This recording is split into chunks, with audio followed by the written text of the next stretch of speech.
আসসালামু আলাইকুম। আশা করি ভালো আছেন সবাই। ৩০০ ফিটে গিয়েছিলাম একটা কাজে। ব্লগিংটা আমার পেশা নয়, তো ফেরার পথে ভিডিওটা চালু করলাম।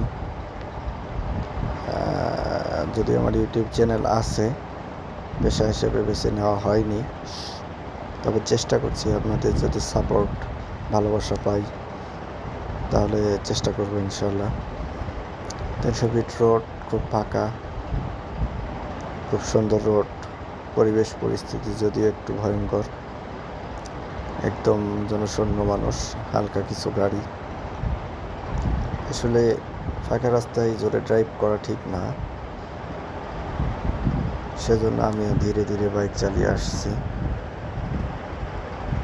রাস্তা ফাঁকা হলেই যে আপনার উচ্চ গতিতে বাইক রাইড করতে হবে বিষয়টা এরকম না। নিয়ন্ত্রণের মধ্যে রেখে বাইক রাইড করুন, যেটুকু গতিতে আপনি কন্ট্রোল করতে পারবেন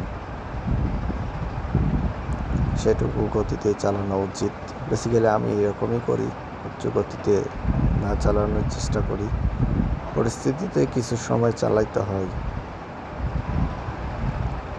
তো যাই হোক, ৩০০ ফিট রোড আসলেই দৃষ্টিনন্দন, খুব পরিচ্ছন্ন গোছানো একটা রাস্তা, খুব ভালোই লাগে। তো দেখতে দেখতে চলে আসছি ২০ রোডে। ইউটার্ন নেওয়ার জন্য ফ্লাইওভারে উঠলাম। ফ্লাইওভারটাও একদম খালি, পুরোপুরি ফাঁকা। তো প্রগতি সরণের রোডে ফ্লাইওভারে একটু জ্যাম আছে, আপনারা দেখতে পাচ্ছেন। চলে আসছি খিলক্ষেত, একদম রাস্তা ফাঁকা। আসলে ব্যস্তভাবে হঠাৎ ফাঁকা হয়ে গেলে খুব মিস করি ব্যস্ততাকে। তেমন রাস্তার জ্যাম না থাকলে রাস্তার জ্যামকে আমি মিস করি। দিনের একটা চিত্র, রাতের একটা চিত্র, অবাক করা একটা বিষয়। আমার কাছে খুব ভালোই লাগে যে দিনের বিরক্তি, রাতের শান্তি। যদিও রাতে জরুরি কাজ ছাড়া বাইরে বের হওয়া ঠিক না বর্তমান পরিস্থিতি অনুযায়ী। এই জায়গাটা একটু রাস্তা কাজ করার জন্য ভাঙা। আপনারা সাবধানে আসবেন, উচ্চ গতিতে আসবেন না, দুর্ঘটনা হওয়ার সম্ভাবনা উচ্চ গতিতে থাকলে। জায়গাটা ঠিক খিলক্ষেতে। এই তো পাশে ভিডিও করা ভাইটি আমার সাথে ভিডিও করছে। হাতে ধরে ভিডিও করা শিখে ফিল আছে। আপনারা একটু কষ্ট করে দেখবেন, সময় নিয়ে দেখবেন। আপনাদের দেখে আমার সাপোর্ট, চ্যানেলটি সাবস্ক্রাইব করবেন। আর আপনারা সবসময় ওভারটেকিংয়ের সময় টিপার ব্যবহার করবেন। যদিও রাস্তা ফাঁকা থাকে, তারপরেও টিপার ব্যবহার করবেন। এখানে সিটি কর্পোরেশনের একটা ভ্যান আসছে উল্টো দিকের বাহন দুর্ঘটনার কারণ কথাটি মাথায় রাখবেন। হ্যাঁ, বলছিলাম যে ওভারটেকিংয়ের সময় রাস্তা ক্লিয়ার থাকলেও আপনি ওভারটেকিংয়ের সময় ডিপার দেবেন এই কারণে যাতে সে কোনো দিকে চাপ না দিতে পারে, যাতে বুঝতে পারে যে কেউ একজন পাশ দিয়ে ওভারটেকিংয়ের চেষ্টা করছে বা সাইড নেওয়ার চেষ্টা করছে। আসলে বাইক চালানো সবাই চালায়, কিছু ত্রুটির কারণে দুর্ঘটনার মধ্যে চলে যায় অবচেতনে। যেমন ওভারটেকিংয়ের সময় লুকিং গ্লাস না দেখা, ডিপার হর্ন না দেওয়া, এবং গাড়ি ওভারটেকিংয়ের সময় দুর্ঘটনার মধ্যে বেশি করে টাইমিং না মেলানো। কত সময়ের মধ্যে গাড়িটা ওভারটেকিং করবে আর সামনে থেকে গাড়িটা আসতে কত সময় লাগে, এই মিসআন্ডারস্ট্যান্ডিংয়ের জন্যই বেসিক্যালি দুর্ঘটনাগুলো ঘটে। আরও অন্যান্য কারণ আছে। আর বাইক 2 চাকার বাহন, অ্যাক্সিডেন্ট করতে কোনো কারণ লাগে না, এমনি করে যায়। সুতরাং সাবধানে বাইক রাইড করার চেষ্টা করবেন আর গতি নিয়ন্ত্রণে রাখবেন। তো দেখতে দেখতে চলে এসেছি এয়ারপোর্ট থার্ড টার্মিনাল পাশ দিয়ে যাচ্ছি। আমার গন্তব্য উত্তরাতে।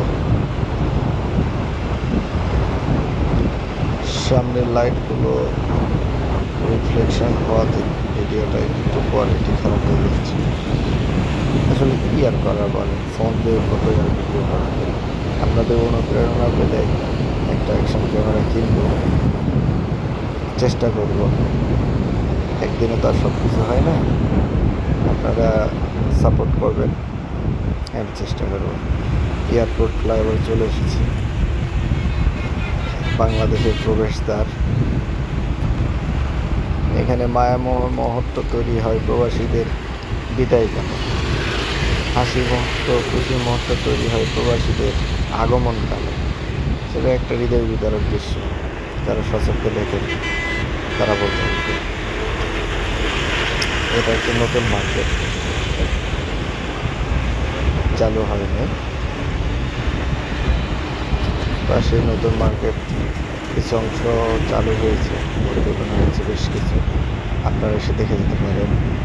যদিও এখন আমি যাই নাই, শুনছি আংশিক দোকানপাট আছে, রেস্টুরেন্ট আছে।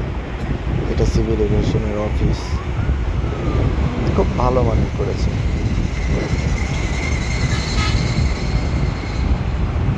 দেখতে দেখতে 1 নম্বর সেক্টর প্রবেশ করছে।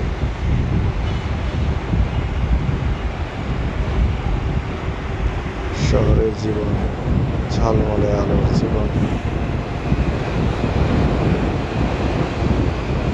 আলহামদুলিল্লাহ।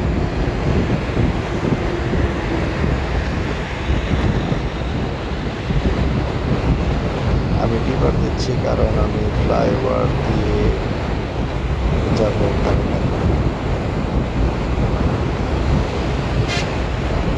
আর ভারী গাড়ি সবসময় সাবধান, যেগুলো ট্রাক আছে, ভারী লোড গাড়ি, সেগুলোতে সাবধান। এগুলো সামনে দিয়ে হঠাৎ ব্রেক করবে না, কারণ লোড গাড়ি সবসময় ব্রেকের উপর কন্ট্রোল থাকে না, সেদিকটা খেয়াল রাখবে। জসীমউদ্দিন বিআরটি প্রকল্পের ফ্লাইওভার।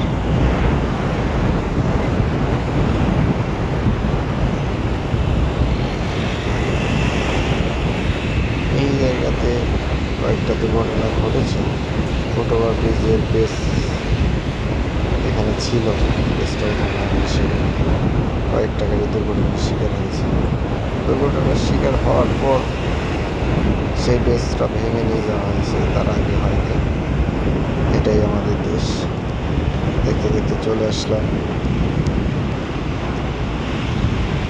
আজমপুর। আজমপুর দিয়ে পৌঁছে করে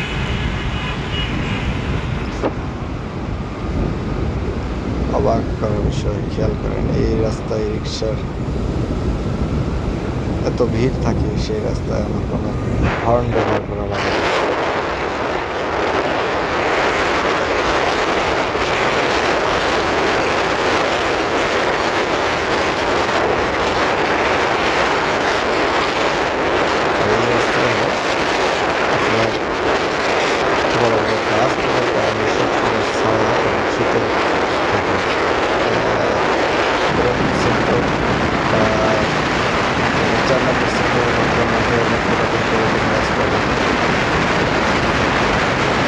আগে যে সেক্টরগুলো হচ্ছে সেই সেক্টরের গাছ থাকার কারণে পরিবেশগুলো সুন্দর এবং শীতল ছায়া।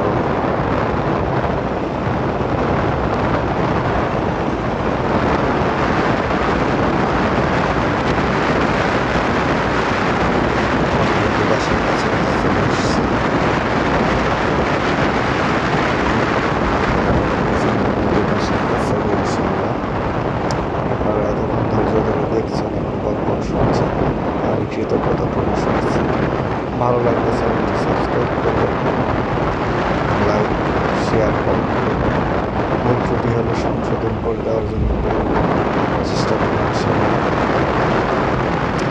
নতুন আপনাদের উৎসাহ করে সেক্ষেত্রে চেষ্টা করবেন ভিডিও তৈরি করার। আপনারা দেখুন, সাথে থাকুন। 13 নম্বর সেক্টরে প্রবেশ করছি। এটা গরিবী নেওয়াজি রোড। আসলে এই রাস্তাটা মোটামুটি দুপাশে ডায়াগনস্টিক সেন্টার বলেন বা দল বলে বেশ কয়েকটা গড়ে উঠেছে।